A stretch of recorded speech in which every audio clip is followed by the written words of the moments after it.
WBCB presents Pro Wrestling Weekly. The longest-running pro wrestling radio talk show in the history of terrestrial radio. And he's obviously Michael Cole. Call in with a question or comment at 215-949-3232 or 888-922-2149. Talking wrestling. Yeah. Because that's what this show's about. That's what we've been doing for over 16 years. No. It's about sports entertainment. And now here are your hosts of Pro Wrestling Weekly, Fearon and Lucas DeSangro. Will you stop marking out over there? Sorry. Move over, kid. I'm taking your microphone. You're shallow, you know that? I'm running on 2 hours of sleep. I don't remember what the hell I do anymore. Shut up!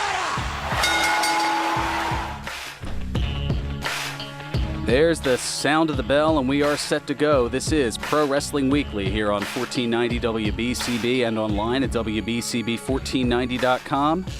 Aside the ever-photogenic Lucas Twitch DeSangro, I'm Fearon Derry. I mean, if the shutter on the camera's quick enough, sure, I'll stand still. At least they can doctor it, maybe. Well, you can stand still. I mean, whether or not you're twitching when that occurs is a whole nother story. Yeah, that's why I'm saying if the shutter's quick enough. And I don't mean the Tourette's. I don't know how, I don't know where to begin with that. And boom, derailed. Right off the bat, huh? Not even a minute in. We're derailing this train so early, and I am so okay with it. We both suck today. It's funny how I'm always the one saying things like that.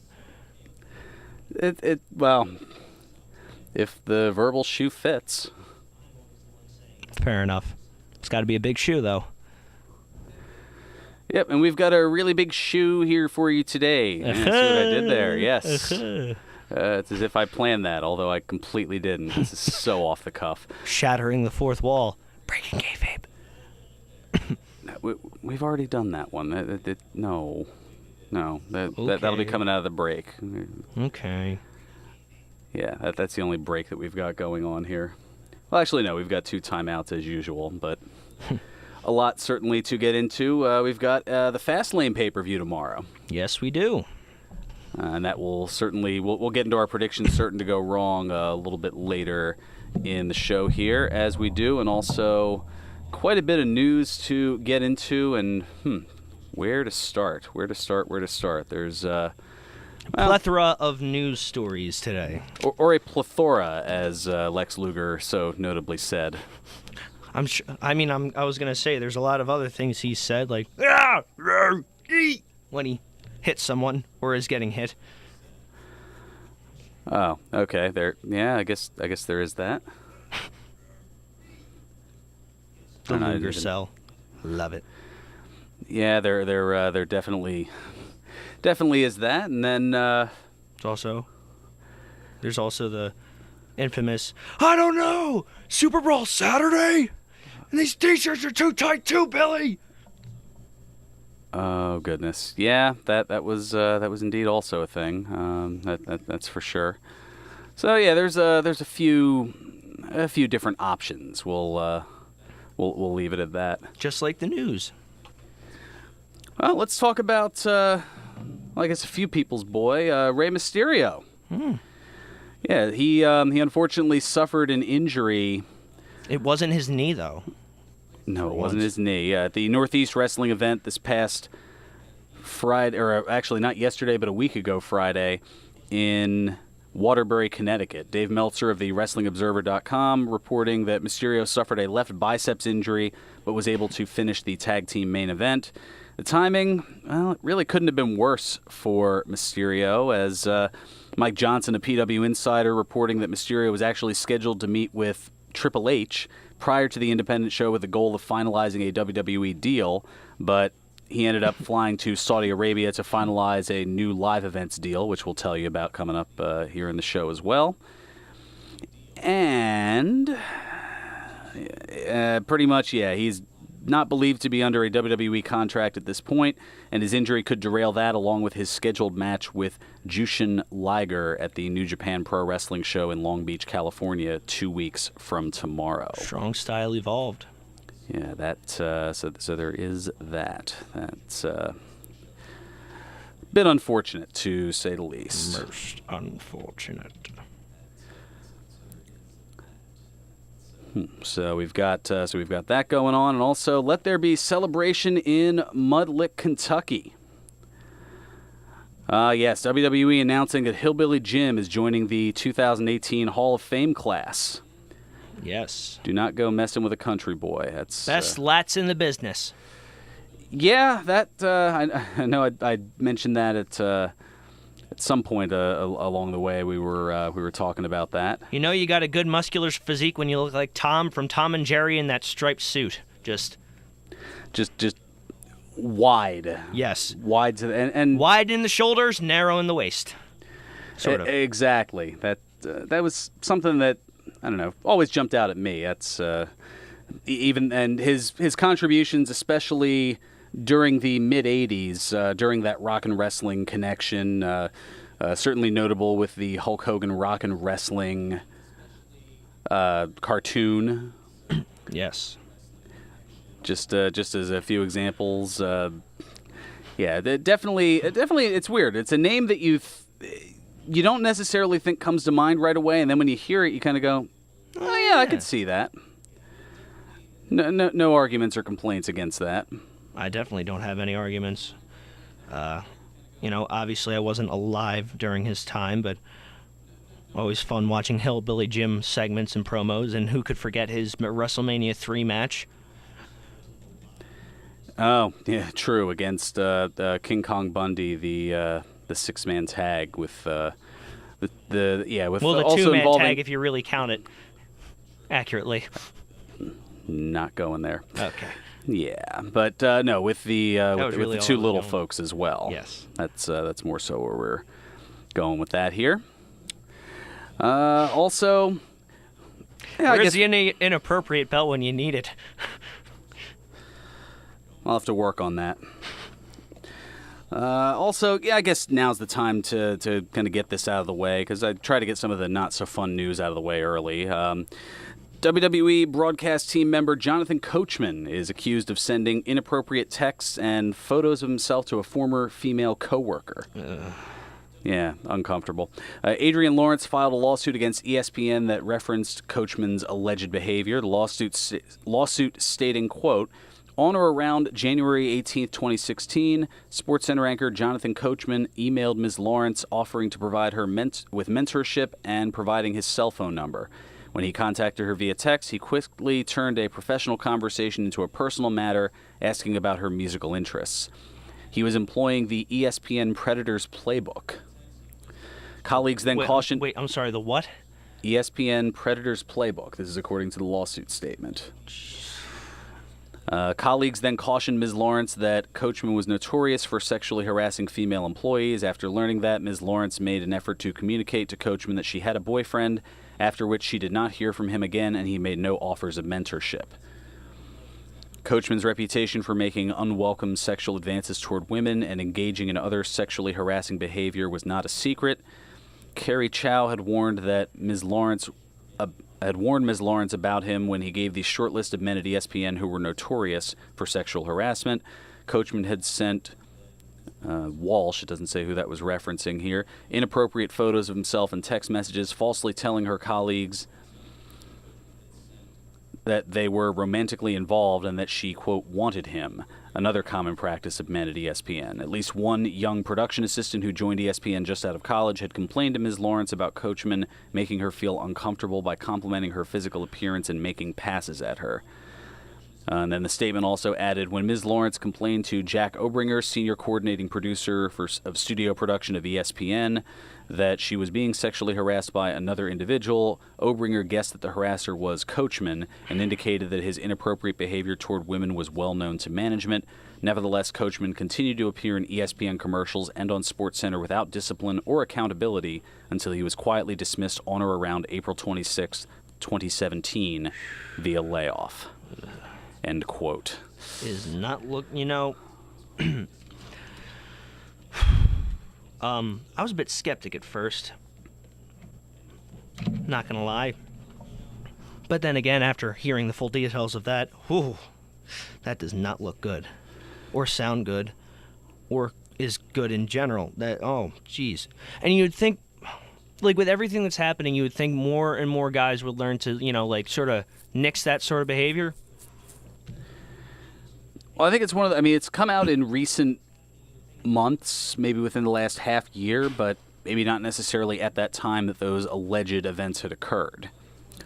So it's hard to say. Now, on kind of a neutral party things, WWE issued a very brief statement simply stating, quote, "We take these matters very seriously and are investigating." End quote. So what do you think's going to happen? Analysis. Do you think they're saying that in terms of the whole like when Lesnar was busted for violating the wellness policy at UFC, or is this going to be like a thing of he's suspended indefinitely and potentially fired?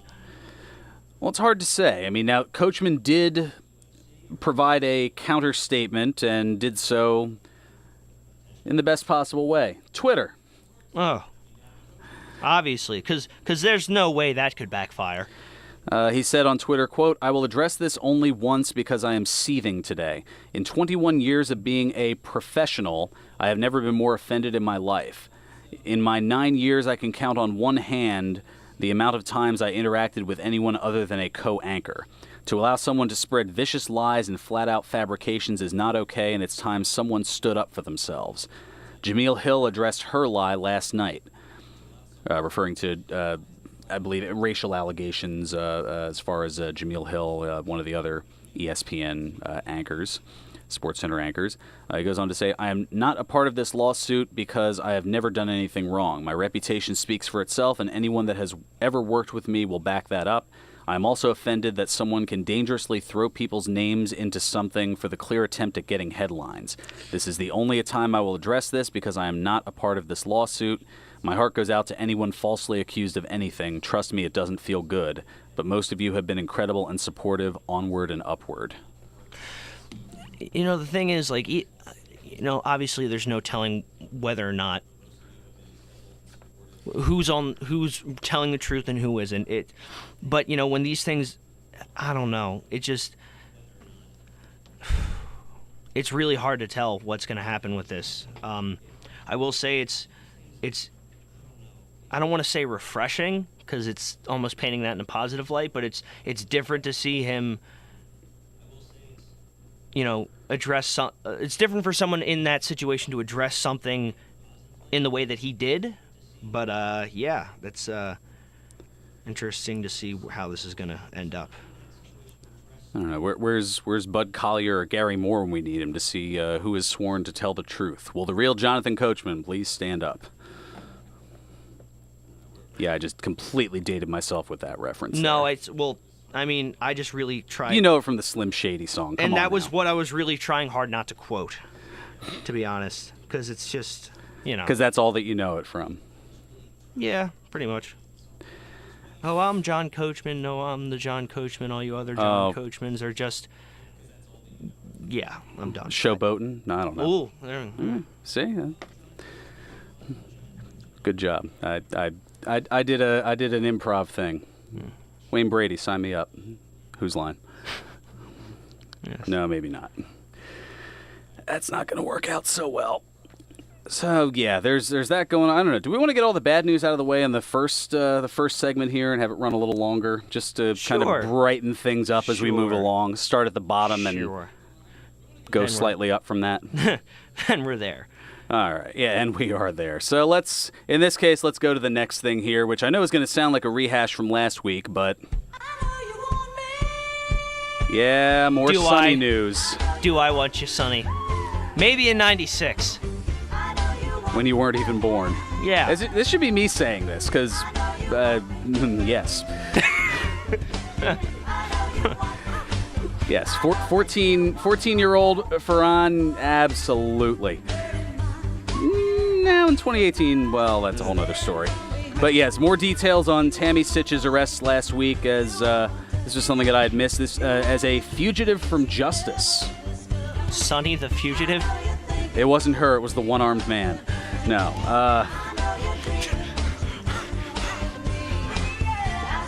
I didn't do that to my ring. I don't care. Oh, man. A fugitive reference. Man, I'm just all over the place. No, I love today. it. I watched The Fugitive. It was great. Anyway, fugitive from justice and contempt of court charges. It turns out that Sonny was arrested twice this year for DUI charges. I didn't drink and drive. I don't care. I need to reemphasize that. She was arrested twice this year.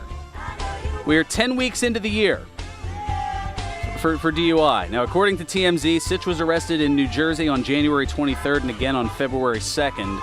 In the latter case, she was in a car accident and fled the scene before police found her and charged her with DUI, as well as leaving the scene of an accident. I was going to say, isn't that also considered a hit and run in a sense? Well, it depends on what she hit. I can get those details. But this for Tammy, Sonny, Sytch, whatever. It makes something along five, rhymes with that. Here's the thing. It makes 5 DUI arrests since 2015, the other 3 being in that calendar year. And she hasn't fared well, to say the least, since her 2011 Hall of Fame induction. She was arrested 5 times over a 4-week span in the fall of 2012 for disorderly conduct, third-degree burglary, and 3 counts of violating a protective order. And violating a Hall of Fame ring. The less I said about that, the better. Ding, ding, ding, yeah, ding, ding. Exactly, if you're inappropriateness. Then in January of Hey, that's all I was going to say. I'm trying not to burst the envelope. Yeah. Then in January of 2013, she was arrested again for violating a protective order, causing her to serve 114 days in jail. She then pleaded guilty in January 2016 for driving while under suspension. And then at that time, she was sentenced to 5 years of probation with a required bi-weekly alcohol testing, as well as 125 hours of community service and fines of $2,100. And the Pennsylvania judge had informed her that if she got into trouble at any point during her 5-year probation, there would be consequences. Consequences came quickly, as she was arrested again for violating her parole just 18 days into her probation. You okay over there? No, I'm just going to stay quiet. I'm going to try not to get us dumped. Oh, okay. Well, I'm glad that you appreciated the consequences came quickly line. I'll talk to you during the break. Oh, boy. No. Okay. I see where you went with that. No, You're might terrible. not. You might not. Anyway, at that time, she was told that she would have a zero-tolerance threshold for the possession, control, and consumption of alcoholic beverages and or non-prescribed medication, and that failure to adhere would result in a petition to revoke her parole. And that petition was filed this past August, and a bench warrant was issued for her arrest. Now, I know you want me! Yes, by the state. Well, here's what gets me, and this is something that just kind of boggles my mind here. So there's a warrant out for her arrest as of this past August in Philadelphia, or in Pennsylvania, I should say, the entire state. She somehow appeared at an autograph and photo opportunity in Philadelphia on Royal Rumble weekend, the same state that had a warrant out for her arrest. Don't you think with the advertisements and everything that there would just be a swole of police at that event ready to, even if they were gracious enough to let her complete her obligation, just kind of wait on the outside and, all right, we got her. We got her, exactly.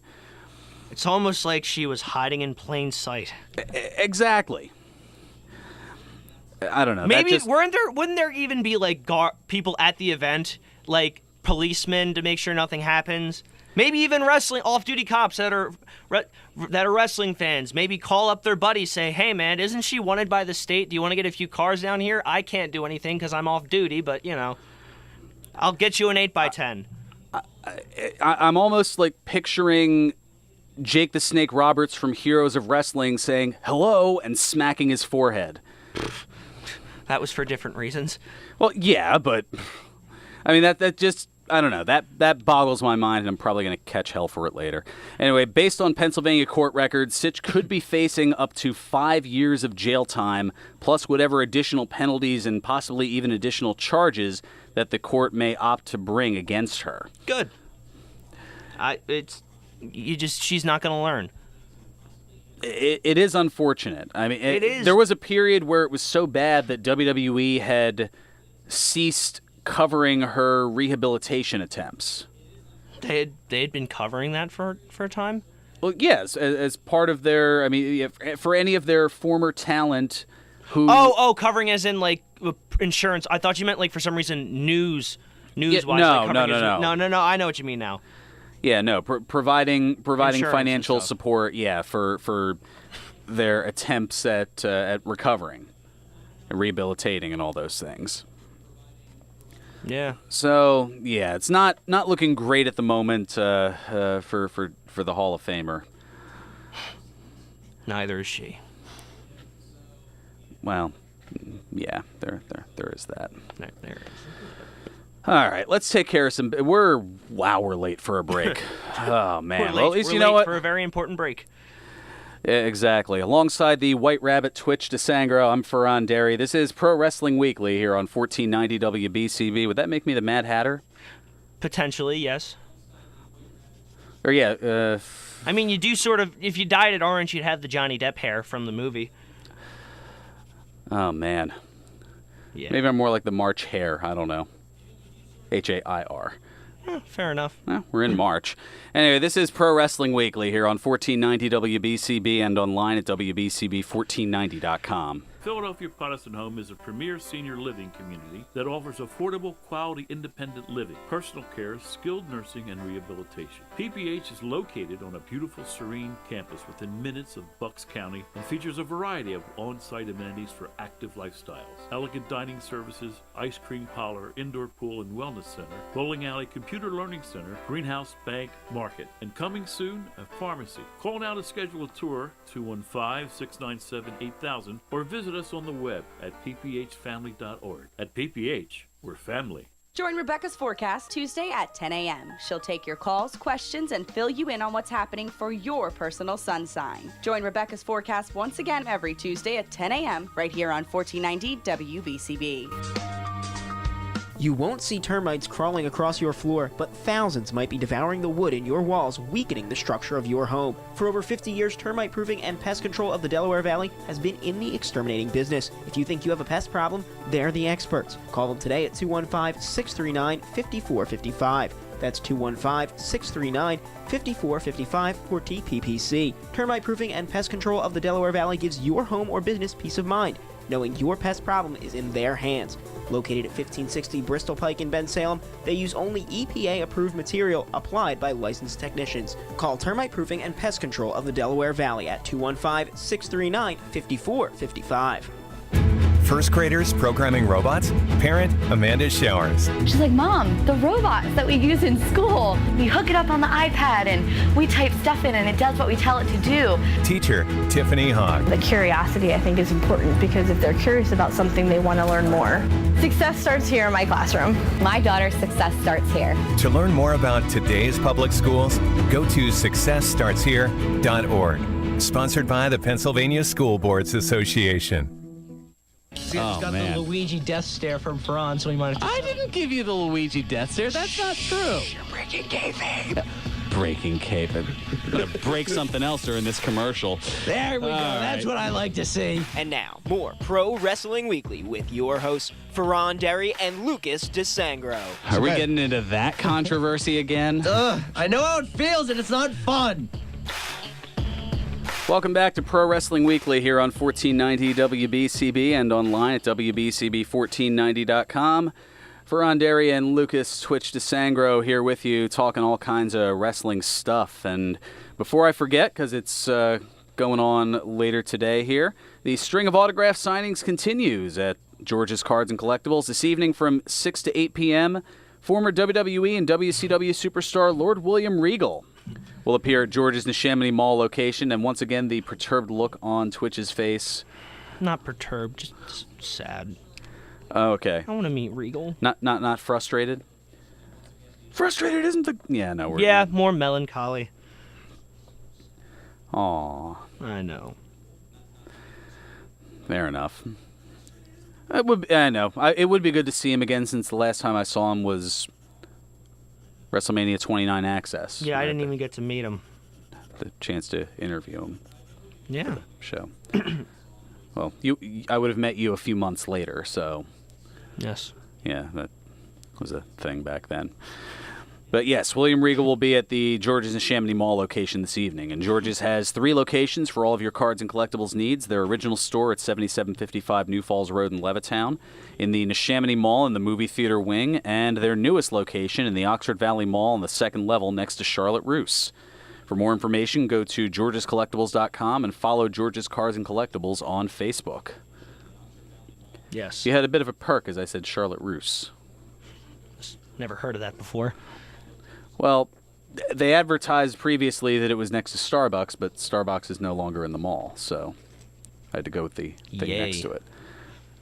Figured that was a little better than saying the empty spot where Starbucks used to be. I like that sound a lot better. Not a big fan of the whole Starbucks thing. There you have it, folks. Yep. All right. Well, I think, let's see. I was going to say, I knew there was something else I wanted to... oh, yeah, that's right. I guess we'll get into it here in just a moment. At least I think so. Yeah, here we go. We'll get this going here. I wanna be a billionaire so freaking bad. In another list of songs that you never thought you'd hear on WBCB, we're going to talk a little bit of money in a different sense. Love Bruno Mars. I wanna be on the cover of Forbes magazine. Sorry. Smiling next to Oprah. Really? I like to harmonize. Bruno Mars is very gifted. Oh, every time I close Anyway. And so are you in completely different ways here. All right, so WWE Chairman Vince McMahon cracking the Forbes list of billionaires. Yay! See, that was where I was going with He's a millionaire who's finally a billionaire. You know why? Oh, go ahead, CM No, Twitch. I'm not. No? Go, yeah? Because he surrounds himself with glad-handed, nonsensical people like John Laurinaitis. D-bag, yes, man, I know. And it has served him quite well. Fair enough. Yeah, Forbes estimates McMahon's net worth as $1.79 billion. Forbes list. Now this is interesting. Forbes.com, they released their annual billionaires list, and McMahon is 1,394th on the list of worldwide billionaires. So there's almost 1,400 people richer than he is in the world. It's still pretty upper company, and 436 on the list of American billionaires. So, yeah, Forbes noting McMahon's status with WWE as CEO and all that he grew up in a trailer park in North Carolina, joined his father's wrestling company in '72, bought it 10 years later, grew it from regional to international, made the company publicly traded in 1999, and that his wife Linda was picked by President Donald Trump to lead the U.S. Small Business Administration and was confirmed February of last year. Now, $1.79 billion. By comparison, number one on that list... Who? Any guesses? Oprah? No.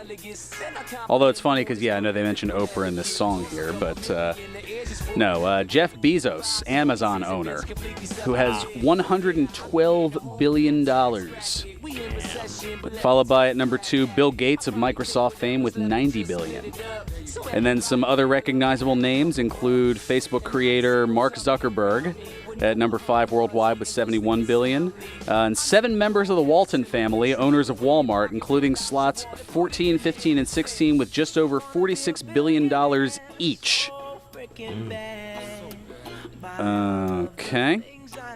And the 7 family members are worth a combined $174.2 billion. And interestingly enough, at 183 worldwide, Stan Kroenke. Remember that name? No. He was the one who Vince McMahon infamously ridiculed on Raw almost a decade ago. He is the owner of the Denver Nuggets NBA team, as well as the NHL's Colorado Avalanche and the National Football League's Los Angeles Rams.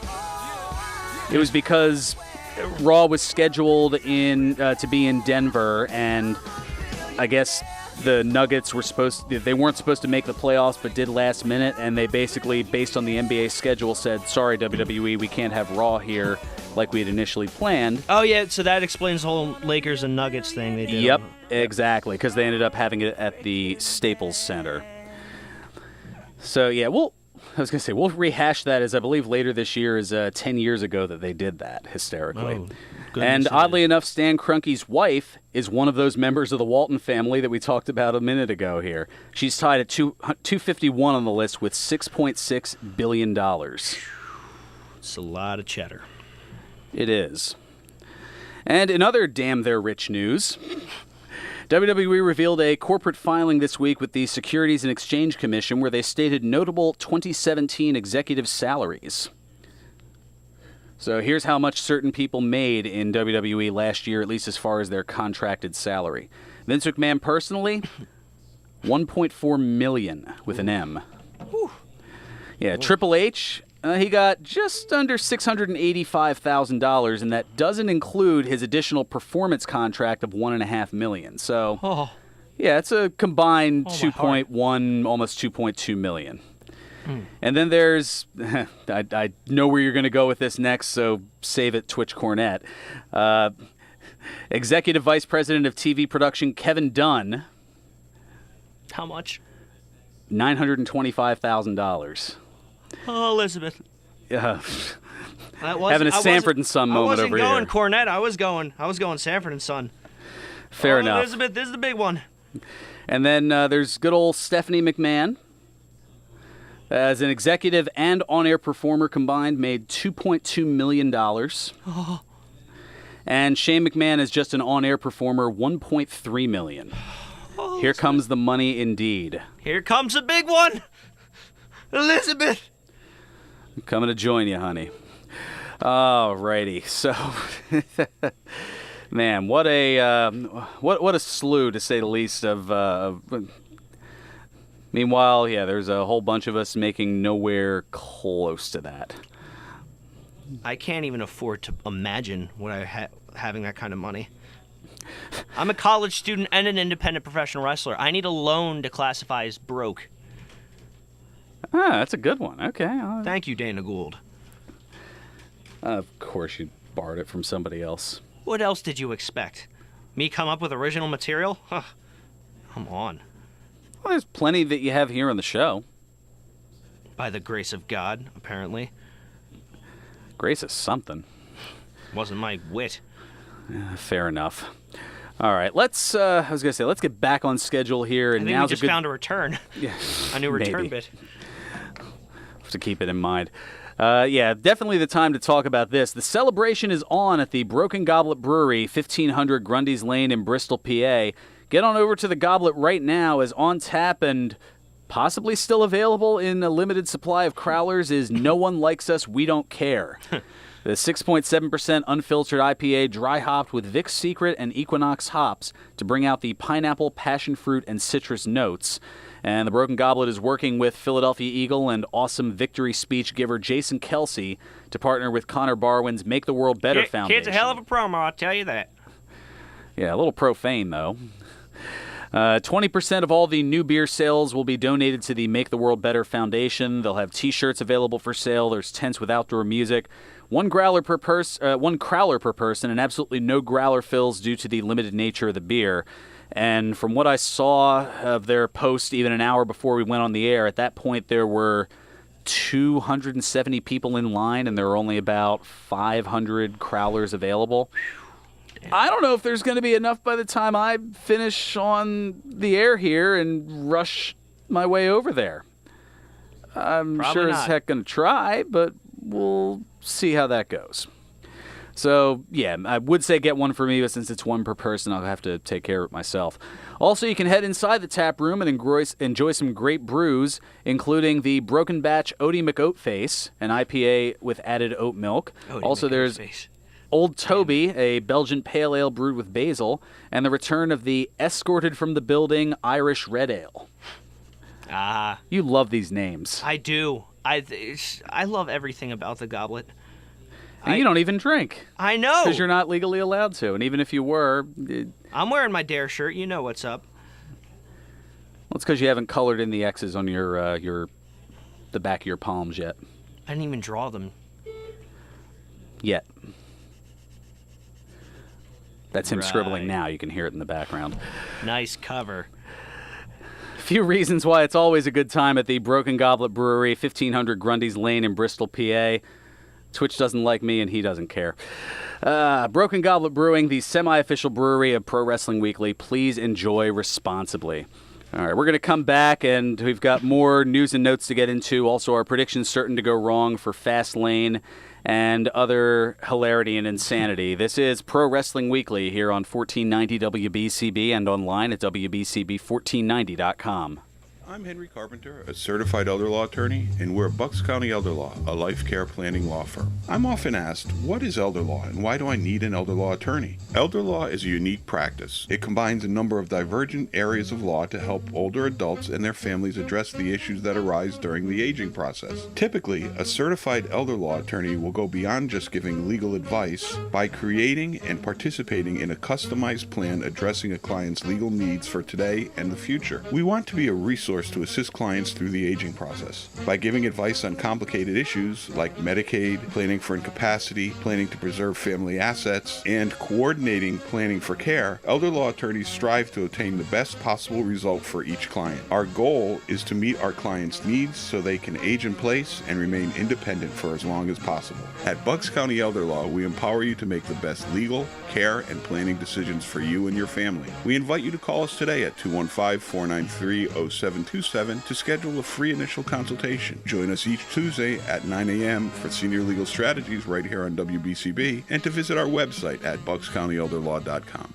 All commentators heard on WBCB express their own views. Their opinions are not necessarily those of others on WBCB, including the staff and management.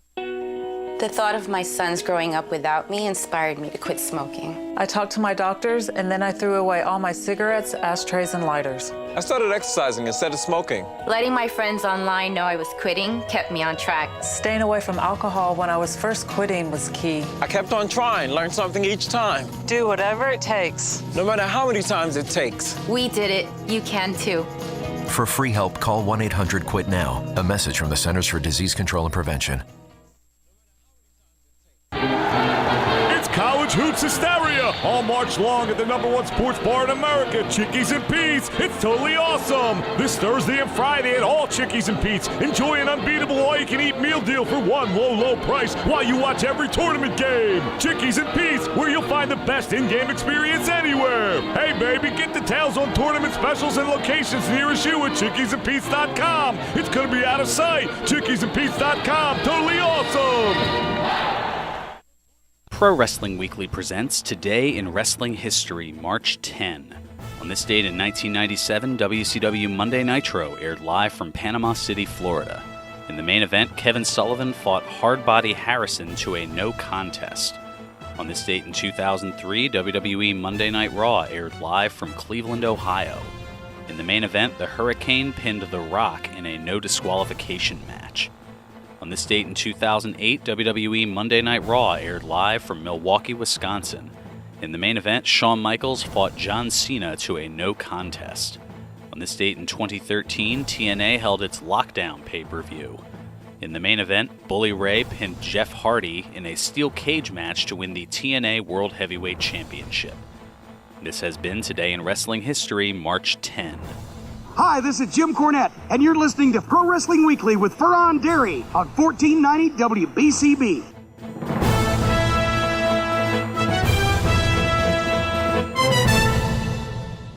Welcome back to Pro Wrestling Weekly here on 1490 WBCB and online at WBCB1490.com.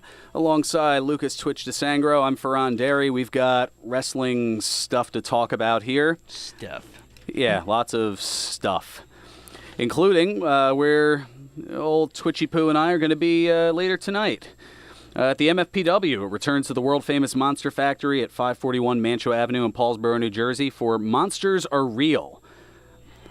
LSG will be defending the MFPW heavyweight title against the returning Kyle the Beast, back after a year-plus absence. Also, Hyena Hex defending the MF Network Championship against former champ Soriano. Also, Sage Matthews putting the middleweight medallion on the line against Chris LaRusso in a 2 out of 3 falls match, plus the return of the Bloodbound Warriors, Grey Wolf and Red Scorpion. All that and plenty more. It's tonight at the MFPW Arena, 541 Mantua Avenue in Paulsboro, New Jersey. Come see what the hype is about. as the Monster Factory and the MFPW were featured not too long ago in a BBC America story on how to become a professional wrestler. Check out the MFPW and all things Monster Factory on Facebook, YouTube, Twitter, and Instagram, plus at monsterfactory.org. Check out past matches, bios, bloopers, and more at the mfnetwork.com. And on Tuesdays, following SmackDown, Tuesday nights, head to the WrestleZone Facebook page where you can see MFing Tuesdays. It's a live look at the students, trainers, and alumni of the Monster Factory, showcasing the unique Monster Factory style of pro wrestling training. And you'll get to see Twitch, which I was about to say, but getting ahead of myself, I'm sure getting his shtick in during the training. No. No? I don't get my shtick in during training. Oh, yeah, true. You know when the cameras are on, so you know when not to. Yeah, gotcha. Well, not even on the MFing Tuesdays either. Indeed. Just the days that end in Y.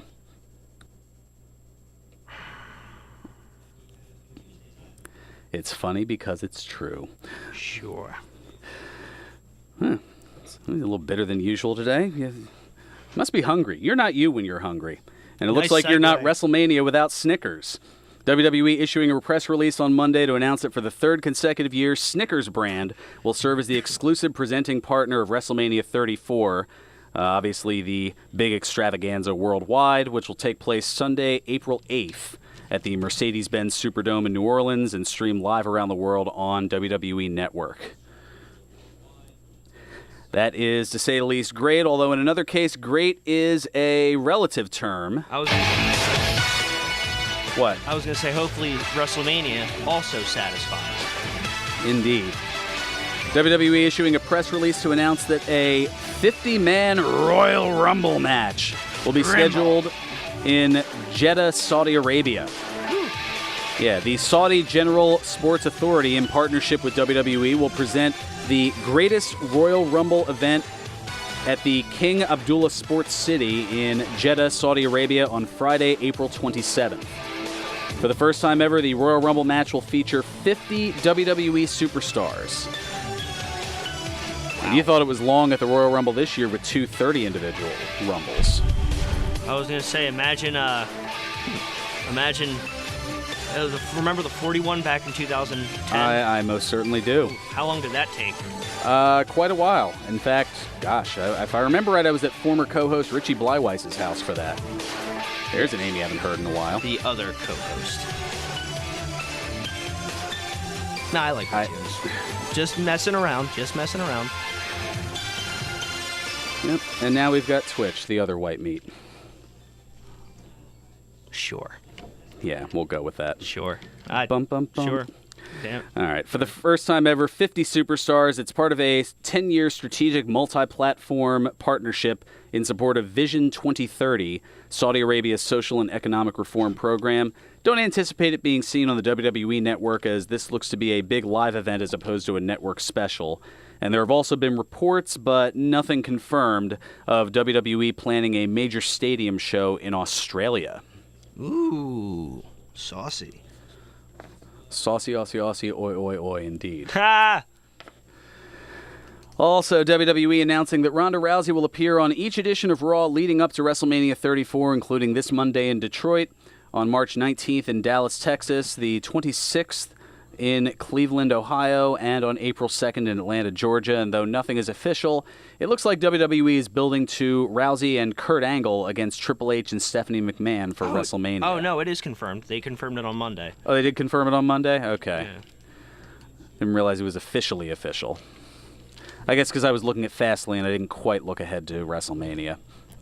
Fair enough. And also announced is the lineup so far is also a triple threat match for the Intercontinental Championship. Shall be Finn Balor, Seth Rollins, and The Miz for the Intercontinental. Balor. Finn Balor. As Simon Miller from What Culture says. Say, putting an emphasis on a different syllable? Yes. I don't know how to do it with the yes. I can't. Apparently neither can I. No. Neither can I. A couple of interesting tidbits from Mike Johnson of PWInsider.com. First, he's reporting that WWE is finalizing plans for new tag team title belts for their cruiserweight division. Ooh, I like it. Now, did you know that WCW had a cruiserweight tag team championship? Yes, and it was, what was it? It was sort of, obviously never really took off because it was in the late 2000, early 2001, potentially right before it got. It was in the last month of WCW's existence. Yes, but Shane Helms and who was his other partner, they both got to keep the titles. Like, they got to keep the actual titles. Oh, the actual belts. Okay. Yeah. Well, it's weird because they didn't want it at any point. I guess they had it as a souvenir. Then who was the last cruiserweight tag team champion? I'm getting there. Yeah, because in that last month, an 8-team tournament was held on episodes of Nitro and Thunder leading up to the finals on the WCW Greed pay-per-view from March of 2001. And for funsies, if you want to check out that time frame on the network, you can see one of the teams that was in the tournament air raid with a then 23-year-old AJ Styles. Ooh. Yeah. It's an interesting throwback. Anyway, the tournament finals had Kid Romeo and Elix Skipper defeating the Filthy Animals Billy Kidman and Rey Mysterio Jr. But then who were the last cruiserweight tag team champions? It's just what I was about to get to. 8 days later, on March 26, 2001, the Filthy Animals would defeat Romeo and Skipper to become the second and final champions, as that title change was just a bit overshadowed that night. It was just a matter of time before I, Vince McMahon, bought my competition. That's right. I own WCW. Yeah, you remember that. Who couldn't? Exactly. The title change, not so much. So there's that, and then also Johnson is reporting that former WWE champion Alberto Del Rio was in Stamford, Connecticut last week to be interviewed for a Rey Mysterio documentary, oddly enough. And while at WWE headquarters, Del Rio met with Vince McMahon. Now, currently, Del Rio is under contract with Impact Wrestling, competing as Alberto El Patron, and that he will additionally be returning to the AAA promotion and is booked for Triple Mania, so it'll be a while if he ends up returning to WWE. I sort of hope he doesn't. Great wrestler and all, but not exactly the apparently the nicest person backstage to certain female wrestlers. Huh. I see. Also, some reported but not official NXT releases from a couple of days ago. ProWrestlingSheet.com reporting that Abby Lath, who wrestled in the Mae Young Classic and worked as Kimber Lee on the independent scene, was supposedly let go. And Casey Michael of SquaredCircledSirens.com is reporting that Sage Beckett and Ming were released. Beckett worked the Mae Young Classic and was previously known as Rosie Lotta Love. And Ming is a former super heavyweight boxer from China who had been with the company since September 2016. And before we get into our predictions certain to go wrong, one other fun story that actually popped up yesterday here. Yeah, there's something you don't hear all that often anymore. That's right, the Hulkster made a rare public appearance yesterday in Clearwater, Florida. Out of all places, the Philadelphia Phillies spring training baseball camp, as well as before and during their Grapefruit League game against the Pittsburgh Pirates. Someone say grapefruits. That's Vince, not Hogan. I know. If I'd said pythons, that would have made a little more sense, but there's no way for that to fit. Technically, if you read to the end of the story, my name does pop up. Indeed. Way to get ahead of things. Hogan has been out of the limelight since the summer of 2015 when a racist rant recorded in 2007 cost him his Legends contract with WWE, and he's basically been persona non grata since then. Interestingly enough, Hogan was asked during the Phillies broadcast if he could drop one last leg drop on someone, who it would be. His response, "I would drop that leg right on Vince McMahon's head." Yeah, good luck with that. Interesting. I have the keys to the building. I don't have to let you in. I should play this shut up drop, but I'm not going to. So, yeah, good to see the Hulkster again, even though he lives, like, not too far from Clearwater, as he lives in the Tampa Bay area, and it's just pretty much a stone's throw to Clearwater, if I recall, from ages ago when I actually went down to the Tampa area for a buddy's wedding. All right, let's get into the Fastlane. We're going to shift gears here. Predictions starting to go slightly wrong. Intended? Slightly. 6 matches set up for the pay-per-view, and I'm sure we'll get a surprise or two as well. First off, we've got a singles match of Shinsuke Nakamura against Rusev. Nakamura. You're going with Nakamura, as am I on that. Giving him momentum heading into Mania after the Royal Rumble win. Becky Lynch and Naomi against Natalya and Carmella. Women's tag team action, yo. Becky Lynch and Naomi. I agree with you on that one. Bobby Roode defending the U.S. title against Randy Orton. Bobby Roode. Roode heading into. Okay. Yeah. You copying off my sheet here? No. All right. The Usos against the New Day for the SmackDown tag titles. Usos. I almost feel like I should change it just to disagree, but I'm going to stick with the Usos for now. Don't worry. Oh, you... I'm hoping at least we disagree on one of the picks because I'm decided to throw a curveball, and I think it would be a nice surprise if she did win. Which is what I think I was leading to next. Charlotte defending the SmackDown Women's title against Ruby Riott. I guess you're going with Riott based on that? Yes. Interesting. And I'm going to stick with Charlotte heading into Mania. And the 6-pack challenge, AJ Styles, Kevin Owens, Sami Zayn, Baron Corbin, Dolph Ziggler, and John Cena in a 6-pack challenge for the WWE Championship. Styles. Okay. You and I are both thinking that we will have the much IWC dream matchup of Styles and Nakamura. It's one of those. I mean, like, it's just one of the matches we haven't exactly seen yet in WWE. Yeah, we've seen it in Japan, but like, they just spent it's almost perfect. The build to it.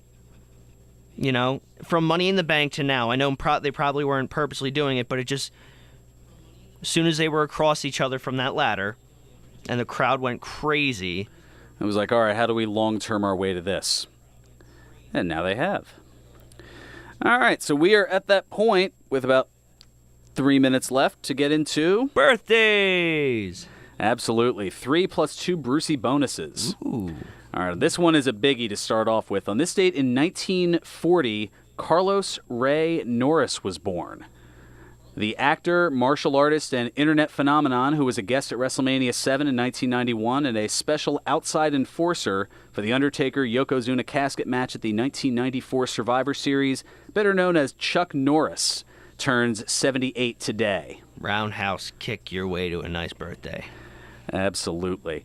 And on this date in 1958, Norberto Salgado Salcedo was born. That's a fun one. Not going to say that more than once. The retired Mexican luchador who made appearances with the WWF as part of the AAA WWF Talent Exchange Agreement back in 1997 and 98, who also competed in the 1997 Royal Rumble in San Antonio, Texas. He turns 60 today. And on this date in 1994, Josanne Alexi Offerman was born. The former wrestler, member of Total Divas, and current Raw ring announcer better known as JoJo turns 24 today. Yes. And now to the Brucey bonuses. 2 things outside of the world of wrestling. First, on this date in 1958, Sharon Yvonne Stone was born. The former fashion model and Golden Globe award-winning actress from movies like Basic Instinct, Sliver, and Casino. Again, Yes. Harkening back to my early teenage years. Love as Casino. well as winning an Emmy Award for a guest appearance on the TV show The Practice. She turns 60 today. And on this date in 1977... That's right. Robin Charles Thicke was born. The singer and songwriter known for the international chart topper heard here, Blurred Lines from 2013, turns 41 today. Another song that you'd never expect to hear on WBCB. Sample. I didn't steal from Lionel. I swear to God. Or Marvin Gaye or whoever it was. Was it Marvin Gaye? It was Marvin Gaye. I don't know why. I was listening to the Commodores, believe it or not, earlier today. No, there was a lot of controversy because people feel that it was heavily sampled from Got to Give It Up from Marvin Gaye, which was also a chart topper back in 1977. It's just a tribute. All right, we're going to fade this out just so you can, yeah. Were you going to say my dad was in Growing Pains? Yes. Yeah, that's right. His dad, Alan Thicke, also a singer-songwriter, wrote a lot of commercial and game show themes, interestingly enough. Anyway, that's going to do it for us. Play us out, Nutsy. 1 o'clock and all's well.